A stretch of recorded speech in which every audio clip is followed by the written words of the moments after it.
This is my corset top after I was done sewing it, and I couldn't stop getting compliments from people. They were always like, where did you get it? Where did you get it? No, baby, I made it. This is the sewing tutorial. I already have the drafting tutorial up on my channel. I'm going to link it in the description box so you can go and watch it. Without talking too much, let's get into the video. Make sure you like the video and you subscribe to my channel, because over here I dish out valuable things you need to know about fashion hacks and DIY, tutorials and hacks. If that's something you're interested in, you already know what to do. So guys, I've gone ahead to cut my pattern pieces on my fabric already, and this is what I have. So for the addition of the allowance, this is how I did it. On the sides, that's where the boning channels or the style lines are going to be. I added 1 inch each on each side.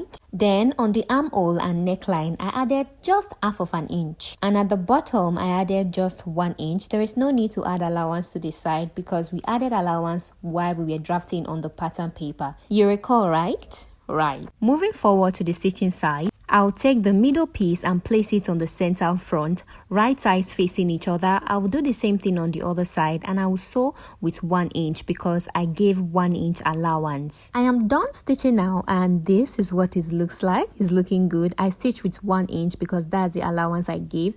The next thing you are going to do is you are going to place the side front, right sides facing each other, on the middle piece like what you are seeing. You will do it for both sides, and then you go over and stitch with 1 inch. Now keep in mind that you stitch with the allowance that you gave. Since I gave 1 inch, I am stitching with 1 inch allowance, but if you gave half of an inch, you stitch with half inch allowance.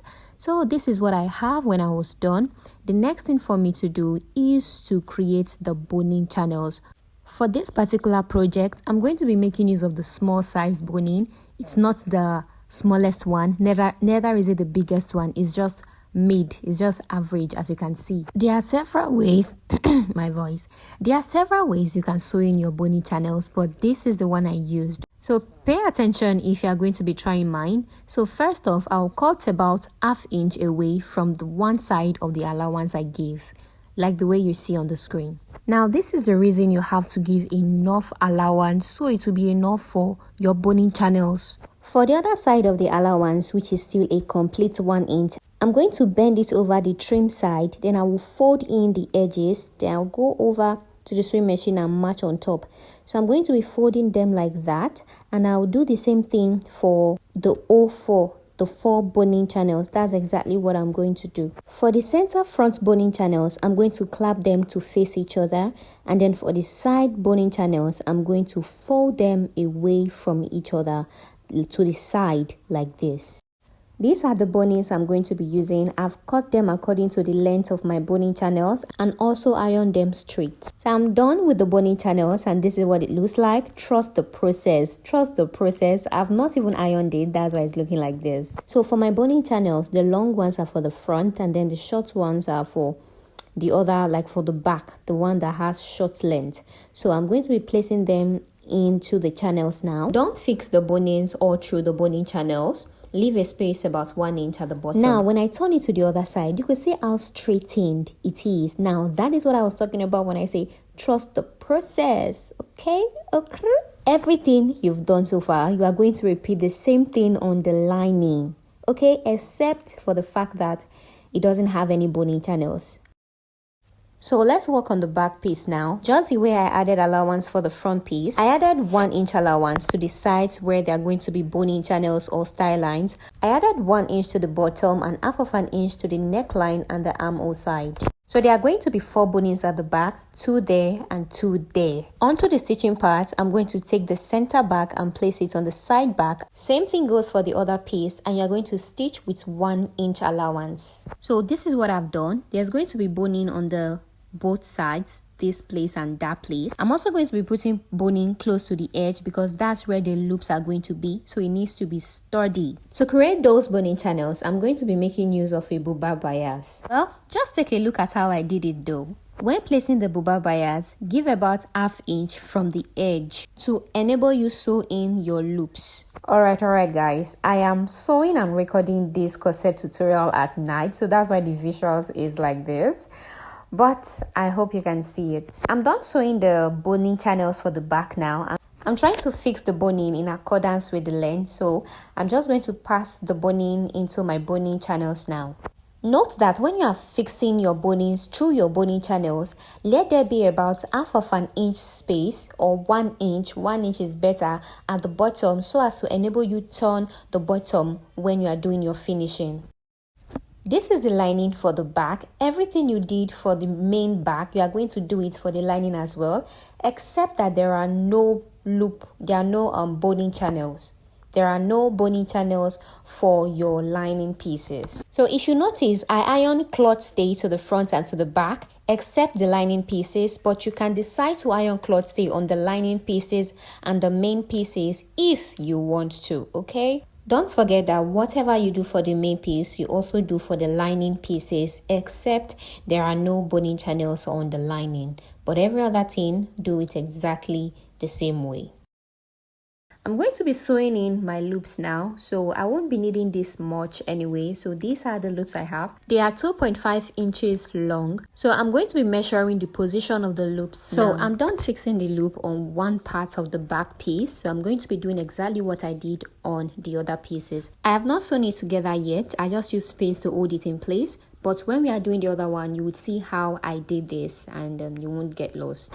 I'm going to keep the lining of this piece aside, okay, because I'm going to be working on the main front piece.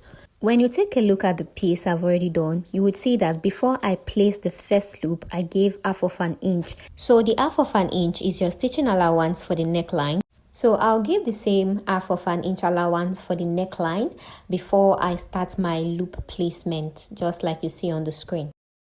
After that half of an inch point, that's where I'm going to put my first loop. You are going to take your first loop and you are going to place it after the half inch allowance, that's the chalk marking that you made.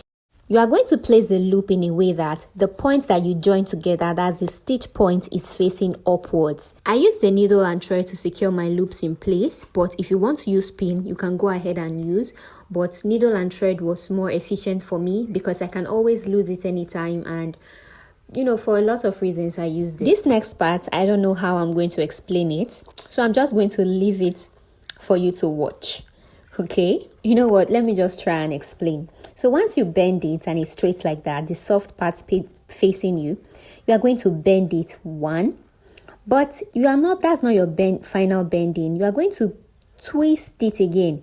It's more of a twisting kind of loop than a bending kind of loop. So once you do that, this is what you have. I don't really know how I'm going to explain this part to you, but I sure do hope that you understand what I'm saying. So after you've bent it, in between the first ending and the second ending, you are going to leave a little space in between. This is to enable you to pass your rope through easily. I'll go ahead and stitch the other end down so I can secure it and move to the next one. So this is going to be the end result once you are done. When you fold it over, this is how it's going to be. Now you see how we got the first loops, how it looks so pretty. So this is how I did it. For the next loop, the distance between the first and the next is going to be half of an inch allowance. Half inch allowance, and after which you are going to restart the whole bending and the twisting of the loop. Now it's okay if you don't understand the method of how I twist my loop holes, and that's fine because there are several other ways. Just do the one that is suitable for you. Do the one that is easier for you, as long as you loved your outcome. Your loops is supposed to be fixed on the right side of your front piece, not on the wrong side. So this is what I have done. I have approximately 7. I have 7 loopholes. So what I'm going to do, I'm going to bring the lining piece. I'll place them right sides facing each other. I'll take it over to the sewing machine and sew with the half of an inch I give on the side.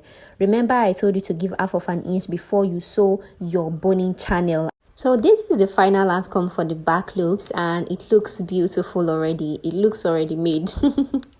So the next thing you are going to do now is that you are going to turn it inside out. I'll be outside in. Okay, just turn it right sides facing each other. Then you go ahead and sew on the neckline with half of an inch, because that's the allowance I told you I gave when I was cutting on my fabric. This is my front piece. I'm also going to be doing the same thing on the front piece. I'll sew with 1/2 inch on the front neckline. Now take note, I have my main piece and my lining piece right sides facing each other already. You can see that I use my pins to pin them down together. I am done stitching down the neck side for both the front and the back. The next thing I'm going to do is I'm going to snip the curved side, so when I turn it over to the right side, everything is going to relax. And I'm also going to do that for the back piece as well. So when I turn the back piece inside out, this is what I am going to have. For the neckline of the front piece, I'm going to top stitch to the lining side. I'm going to top stitch facing the lining side. So this is it after I've top stitched. You can see how easily the lining folds to the back. It's not showing at all. Now after this, you are going to turn it again, right sides facing each other. You are going to sew over the armhole, the sides. Just the armhole and the sides, that's what you are going to sew. Then you are going to use the opening you now have at the bottom to turn it inside out. This is what I have after I've turned my front inside out, and you are going to do the same thing for the back pieces as well. Turn it inside out after sewing the armhole and the sides. Yeah, this is what we have. This is the front piece and this is the back.